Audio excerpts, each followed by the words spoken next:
Welcome everyone. We have already discussed this vegetative characters of Fabaceae family. Now today in this class we will discuss the floral characters of the members of Fabaceae family, and we will draw the floral diagram of this a member of this group, and we will write the floral formula. We will see how to write the floral formula. Okay. Now coming to this, in the previous class we have already studied vegetative characters, that is the root system is the taproot system, okay, and the stem is mostly that is a green stem, herbaceous stem, and here some woody climbers are also there. We find the stem is erect, and in someone the stem is prostrate. The stem is always aerial, there is no underground, that is underground stem is not there, that is the stem is aerial. Then the leaves have alternate phyllotaxy. The venation is reticulate venation, okay. The leaves bear petioles, that is the leaves will be bearing petioles, and the leaves are, in some plants the leaves are simple, and in some plants the leaves are pinnately compound leaves. Now moving on to this floral characters. In this floral characters we will see about inflorescence, what type of inflorescence these members show, okay, and what are the floral characteristic, what type of flower it is. Then we will see about the four different parts, then we will draw the diagram. So moving on to this, the inflorescence, the members of the species, the members of this family will show, that is mostly they show raceme, that is simple racemose inflorescence. They will show simple racemose inflorescence. In racemose inflorescence, here the flowers, the older flowers will be arising from the bottom, and the flower does not, that is the stem does not terminate into flower. The stem does not terminate into flower, and older and bigger flowers are at the bottom, and the new flowers are at the top. The new flowers are at the top. So here this mostly raceme inflorescence, which is nothing but racemose, common racemose inflorescence. So they show raceme inflorescence. Then the flower, coming to this flower, what type of flower will find in this one, in the species. So the flowers are bracteates. The flowers are bracteate, that is near this pedicel. For example, if this is the branch, this is the branch, this is the flower. So here at this, from where this pedicels will be arising, from where this pedicels of the flowers will be arising, here leaf like structures will be present. Here leaf like structures will be present. These are called as bracts.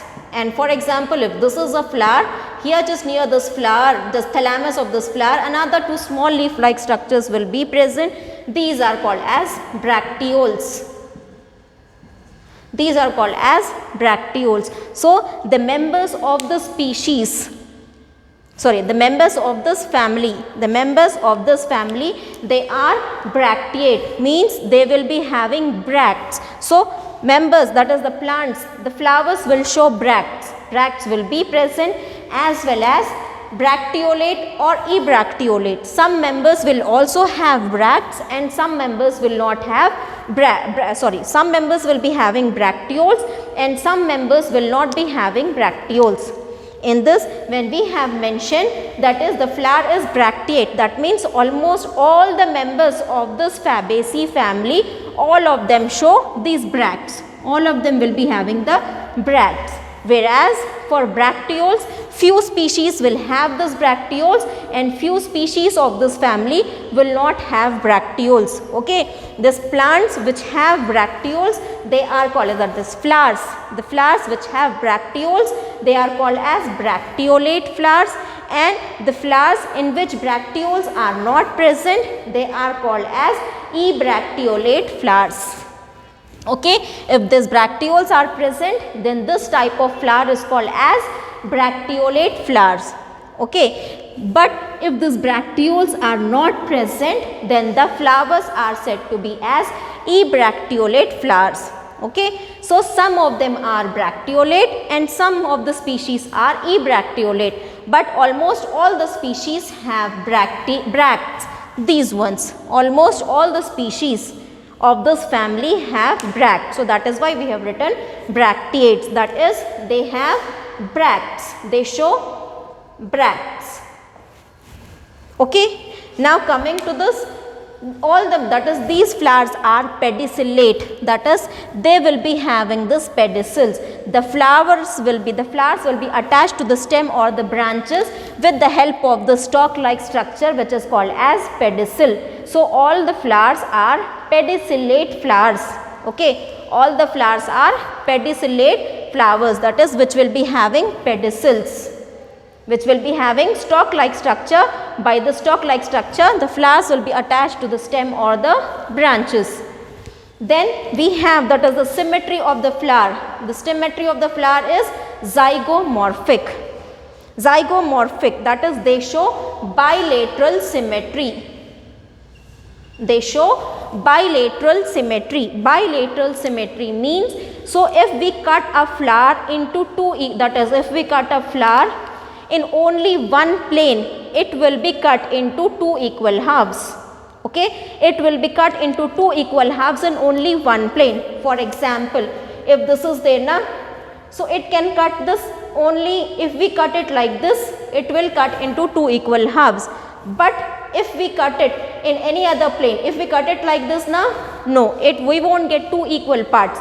If we cut it like this, we won't get two equal parts. This and this two will not be equal. Okay, in only one plane, that is in only this plane, when we cut the flower like this, in only one plane we will be getting, that is the flower will be divided into two equal parts. The flower can be divided into two equal parts only in one plane. Okay, that one plane, it can be like this, or it can be like this, or it can be like this, or it can be like this, but only in one plane, not all the planes. So this is what is bilateral symmetry, and the flower which exhibit bilateral symmetry, such type of flowers are called as zygomorphic flowers. In the last class, in Solanaceae family, the members were that is actinomorphic. You cut it any plane, we were getting two equal parts. But here in this members of Fabaceae family, when we cut it in only one plane, then we get two equal parts. So that is the members of this family show bilateral symmetry, and the flower is zygomorphic. And the flower is zygomorphic. And here the flower is complete flower. The flower is complete flower, that is it consists of all four floral parts. It consists of all four floral parts, that is calyx, corolla, androecium and gynoecium. All the four parts are present in this flower. All four parts of the flower are present, all four whorls are present. So that is why we call this flower, where all the four floral parts are present, we call this flower as complete flower. If this is a complete flower, then it will also be bisexual. Bisexual means, bi means two, bi means two, sexual means both the sexual characters, both the sexual organs are present, both the sex organs are present, that is male sex organ as well as female sex organ, that is androecium as well as gynoecium. Both the reproductive organs are present. So that is why the flower is said to be bisexual, because if four are there now, then that means androecium is also there, gynoecium is also there. Then only we call then only the members, all flower will be complete. So it is bisexual. If it is complete flower, then it will be bisexual. If it is incomplete flower, then it will be unisexual.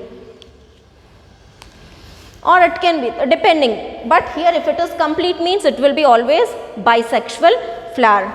Now coming to this, the merosity of the flower. Here the flower is pentamerous, that is 5. That is the floral parts are in the multiples of 5. 5 sepals, 5 petals. Okay, we have 5 sepals, 5 petals. Then we have 10 stamens. The stamens are 10. So all those are the multiples of 5. So 5 petals are there, 5 sepals are there. So that is why the flower, the merosity of the flower is pentamerous. Penta means 5. The merosity is pentamerous, that is 5 sepals, 5 petals are present. Now coming to this perigynous ovary. The ovary is perigynous. Perigynous in the sense it is neither superior nor inferior. The ovary and the other floral parts, that is ovary, that pistil, androecium, calyx, corolla, all 4 parts are arranged at the same level.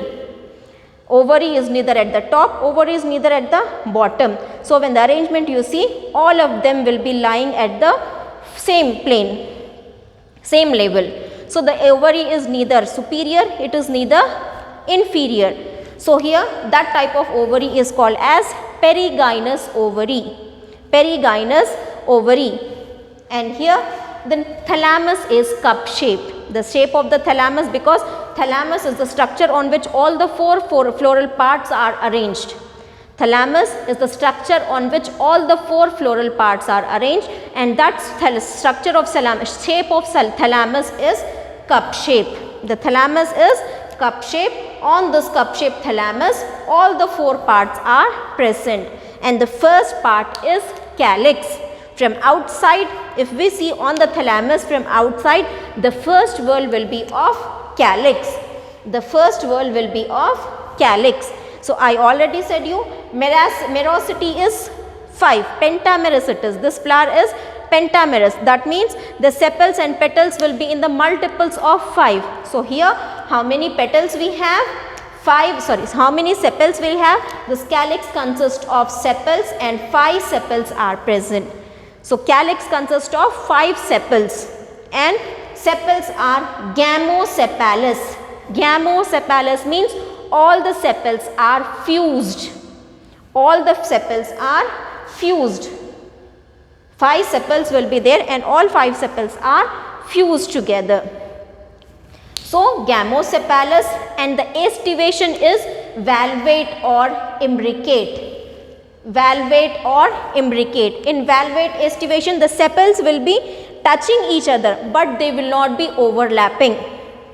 The sepals will be touching at the margins. For example, if this is the sepal, 1 sepal, 2nd sepal, 3rd sepal, 4th sepal, 5th sepal, okay, they will be touching each other, but overlapping is not seen. They will just touch each other, but overlapping is not seen. Overlapping in the sense this will not go inside this one, this will not go inside this one. No overlapping is there.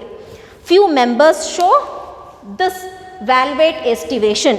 Few members show valvate estivation where sepals just touch at the margins, but they don't overlap. And few members show imbricate estivation. In imbricate estivation, overlapping is there, but it not in one particular direction. Okay, one will be completely overlapped, one will not be overlapped. So overlapping is seen, but not in one particular direction. So that is, few members will show valvate estivation and few members will show imbricate estivation. Now coming to this corolla. Corolla is also 5, that is 5 petals are there. In 5 petals now, 1 petal is very large, that is the standard petal, and 2 petals are present at the side. 1 large petal will be present at the posterior side. Polypetalous. Polypetalous. Polypetalous means the petals will be free, they are not fused. 5 petals are there and petals are free. Petals are free, they are not joined together. And papillonaceous or vexillary or descendingly imbricate estivation. In this now, in this papillonaceous or this vexillary, here what happens is 1 petal, here we find this like this one at posterior side, 1 petal will be there, this large petal is there. Okay, now this large petal will be enclosing 2 petals at lateral sides. Okay, this is the posterior side, and at the sides of this posterior petal is overlapping these 2. This is overlapping. Here this is under, inside it is overlapping this petal. The posterior petal is overlapping the lateral petals. This one is posterior petal. These 2, this and this are the lateral petals. Lateral petals. Okay, and at anterior side 2 more petals are there. Okay, these lateral petals are overlapping this anterior petals. This is one posterior petal, 2 lateral petals and 2 anterior petals. These anterior petals are fused. These anterior petals are fused. Okay, so this type is called as descendingly imbricate or papilionaceous vexillary or descendingly imbricate estivation, where one standard petal will be overlapping these 2 lateral petals, and these 2 lateral petals, they overlap the small petals. These small are anterior petals. They are called as boat, that is keel petals. This is called as wings. This is called as keels. And this is the standard petal, which is the post at the posterior side. So here 5 are there, 1, 2, 3, 4, 5. So 5 petals, and they show descendingly imbricate or vexillary estivation. Both of them are, that is, if you call it as vexillary or descendingly imbricate, one and the same. Now coming to this androecium, we have that is stamens are 10. 10 stamens are there, and here the 10 stamens will be present sometimes, 10 stamens will be present in one bundle only, and some in few, that is in diadelphous, that is 10 stamens will be arranged in 2 bundles. 10 stamens, they will be arranged in 2 bundles, and the arrangement will be such that 9 stamens will be in one bundle and 1 will be in another bundle. That is, 1 will be separate and 9 will be together. So 10 will be there in 2 bundles.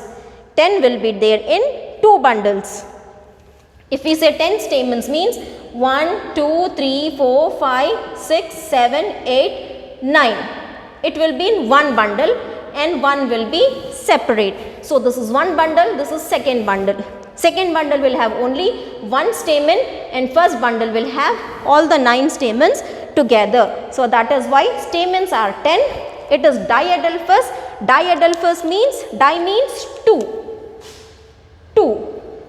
groups or 2 bundles. 2 groups or 2 bundles. And here monoadelphous. In Arachis we have monoadelphous. In some plants we have, that is, they show monoadelphous. All 10 will be in one bundle only.